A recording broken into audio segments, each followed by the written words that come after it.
সরষে ইলিশের জন্য প্রথমে দিয়ে দেবো একটা শুকনো লঙ্কা, একটু কালো জিরে। এবার এটা একটু নাড়াচাড়া করে নেবো, লঙ্কাটা এপিট ওপিট করে নেবো।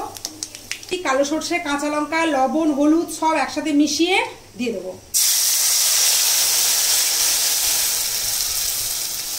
একটু মিশিয়ে নেব, কেননা সরিষা বেশি ভাজলে তেতো হয়ে যায়। একটু মেশানো হয়ে গেলে এবার আমি আমার পরিমাণ মতো জল দিয়ে দেবো।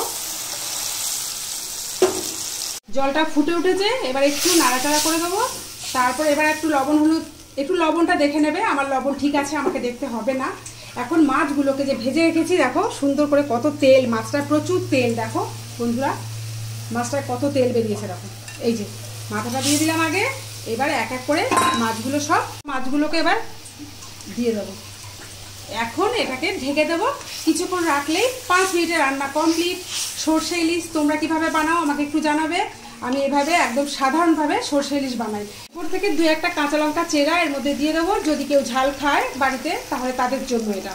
দেখো সরষে ইলিশ কিন্তু আমার রেডি।